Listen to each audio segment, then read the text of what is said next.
All right, so today we're gonna um, take a deep dive in something I think we all struggle with a little bit in golf, Hmm. and that is club face control. Yeah. We're going to be looking at, how to get that club face square at impact consistently so you're not hitting those big slices and hooks. Absolutely. And the really cool thing is we're going kind of high tech with this one. Oh, nice. The source material for this deep dive is a webinar by Mike Adams and Terry Rawls. Okay. Yeah. They're both really well-known golf instructors. Yeah, I've heard of them. And they've also got a data expert with them, Dr. Phil Cheatham. Okay.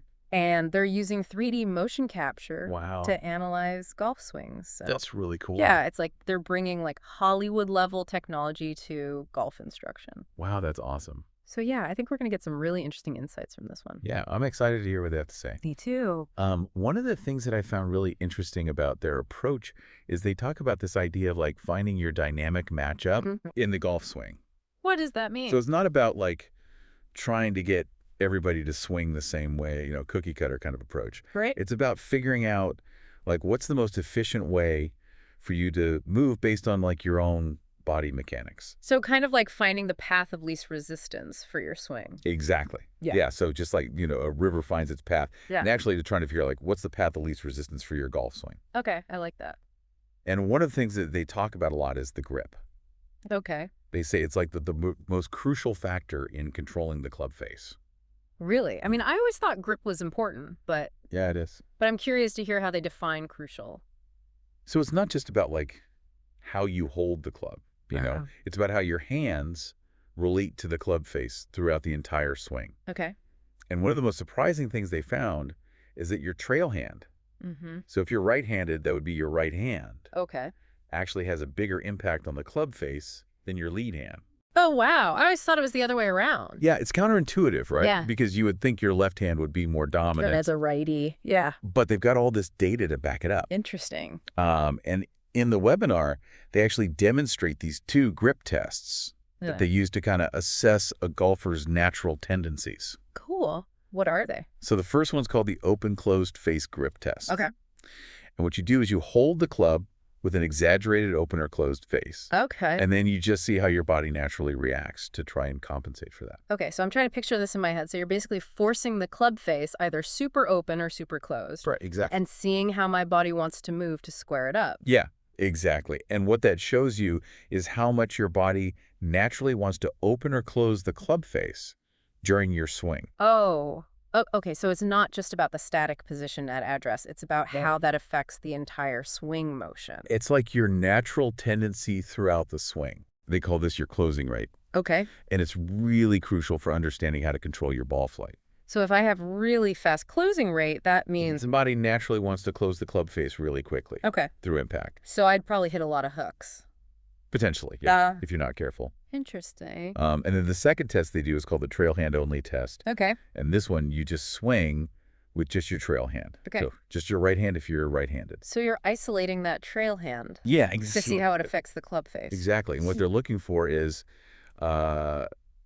what's the ideal hand position to create a quiet face? A quiet face. Yeah. What does that mean? So that means the face is not like opening or closing prematurely during the swing. Okay. It's just nice and stable. Got it. So it's all about eliminating that extra movement in the club face Yeah, exactly. that could cause inconsistency.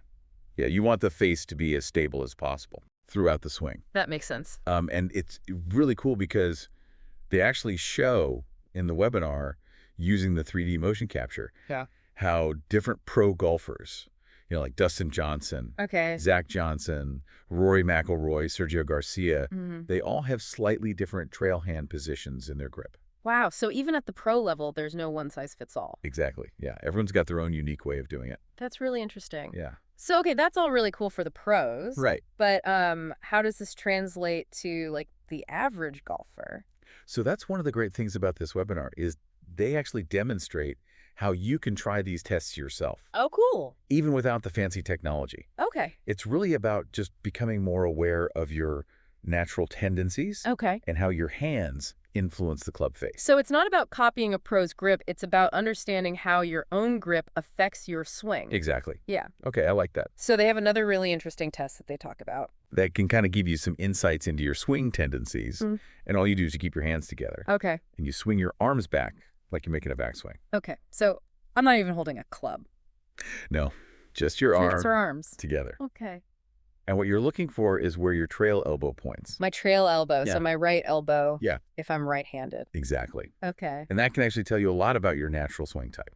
Really? Just from that simple movement? Yeah, it's pretty amazing. Okay. Well, I'm definitely going to have to try that. Yeah, that's a good one. So what are the different possibilities and like, what do they mean? Okay, so if your trail elbow goes back and up, Okay. that suggests you have a natural tendency for a more open face grip, Okay.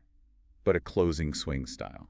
So the swing's naturally compensating for the open face? Exactly. Yeah. Okay. They give the example of Jack Nicklaus Oh, wow. and Rory McIlroy, like in his prime. Okay. Those are kind of classic examples of that type of swing. It's interesting. And those golfers typically have like a lower face rotation, Okay. and they tend to keep their hands more inside the club head path. Gotcha. Now, on the other hand, if your trail elbow tucks in towards your body Okay. during that arm swing, Mm-hmm. that indicates a tendency for a more closed face grip, Okay. but an opening swing style. So even though they start with a closed face, their swing's naturally opening it up? Exactly. Yeah. Wow. Good examples of that would be like Adam Scott Okay. and Dustin Johnson. Okay, so two very different swing styles. Yeah. Totally different. But they could both be effective. Exactly. And that's the key takeaway here is that there's no like one right way to swing. No. It's about understanding your natural tendencies Right. and then figuring out how to optimize your swing based on that. Okay, so I'm starting to see how all this stuff is connected. Yeah. You know, like my grip affects my arm swing, affects, where my trail elbow points. You're right. It's all related, yeah. Yeah. But we've only talked about the upper body so far. Right. What about the lower body? So they get into that as well. Okay, good. And they talk about how lower body movement can actually significantly impact when and how the club face releases. Okay, that makes sense. And they kind of categorize golfers into two main types based on their lower body action. They call them under golfers Okay. and cover golfers. Is that like the old school labels of over the top and under the plane? No, not really. Okay. It's more nuanced than that. Okay. So under golfers, they tend to utilize more lateral movement to generate speed and delay face closing. Okay, so they're using their lower body to kind of slingshot the club through impact? Yeah, it's almost like skipping a stone across the water, Okay, I can picture that. that kind of motion. Okay. Whereas cover golfers, Mm-hmm. they tend to use more vertical and rotational movement. Okay, so more like throwing a discus. Exactly. Yeah, interesting. And they actually demonstrate this using their 3D motion capture technology. Wow, that's cool. And you can really see how the different lower body actions Yeah. affect the club face. So this is all pretty mind-blowing stuff. Yeah, it's a lot to take in. It is. But I think it's really valuable information Yeah, I think so too. for any golfer who wants to improve their game. Absolutely. So let's take a little break here, Okay. and then we'll come back and we'll talk about how to actually apply all this knowledge to your own swing. Sounds good. Okay, so we're back. And I'm still kind of processing all that information That's a lot. about, grip and arm swing and lower body action and how it all affects the club face. It's all connected. It is, yeah. It's like this big chain reaction. Yeah. But the question is, how do we actually use this knowledge to improve our game? Right. Like, how do we put it into practice? Exactly. That's a good question. And Adams and Rowles actually, they give some really practical steps Okay, good. that you can take to start putting this knowledge into action. Right. And one of the big things they emphasize is just observing your own swing Okay. and paying attention to, like, how your body naturally wants to move. So less thinking, more feeling. In a way, yeah, it's about becoming more aware of those tendencies that we talked about, Okay. like where your trail elbow goes in the backswing, whether your trail hand naturally wants to be more underneath the grip or on top of the grip. Okay. It's about experimenting and seeing how different positions influence your ball flight. But I thought we were saying earlier that you shouldn't try to change your grip too drastically Right, yeah. if it doesn't match your natural swing style. Exactly. Yeah, it's not about forcing yourself to copy a pro's grip Okay. just because it works for them. It's about finding what feels natural for you Okay. and allows you to generate power without feeling like you're straining or anything. It's like finding the right pair of shoes, you know? Yeah. You need something that fits comfortably and allows you to move freely. You wouldn't try to squeeze your feet into a pair of stilettos if you're more of a sneakers person. Exactly. Yeah, it's the same with your golf swing. Okay. You need to find what works for your unique build and your movement patterns. Okay, I like that analogy. But the key is to understand why certain positions work or don't work for you. Okay, so that brings us back to those grip and arm swing tests Exactly. that we talked about earlier. Those are a great place to start for anyone who wants to kind of get a better understanding of their tendencies. Okay. And you're saying we can do those at home? Yeah, absolutely.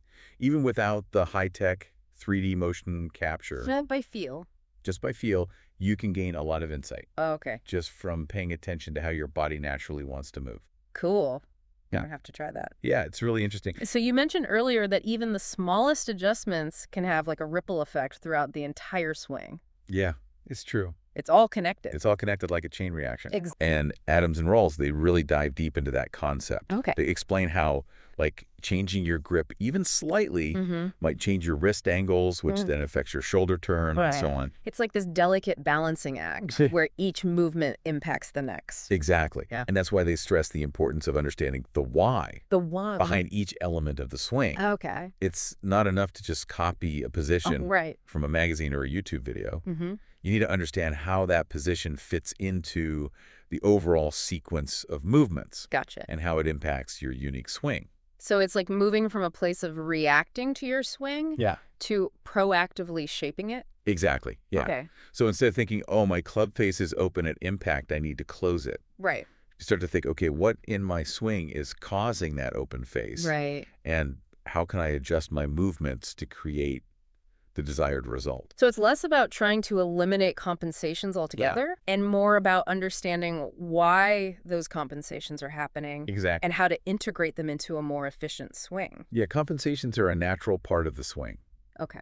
It's a way for our bodies to kind of find a way to make things work. Okay. But the key is to make sure those compensations aren't creating like unnecessary tension Right. or leading to inconsistent results. Gotcha. So it's about understanding your compensations and working with them. This is making me realize just how complex the golf swing really is. Oh, yeah. It's like a beautifully choreographed dance It is. with everything flowing together It is. to create the desired outcome. And it's refreshing that Adams and Rawls, they don't shy away from that complexity. Yeah. They embrace it, and they Yeah. encourage golfers to view the swing as a holistic system Okay. rather than just a collection of isolated parts. Right. It's all connected. Exactly. It's Yeah. all one thing. Yeah, and I love how they use technology, like the 3D motion capture. To kind of shed light on those intricacies Mm-hmm. and help us see things that we wouldn't normally notice.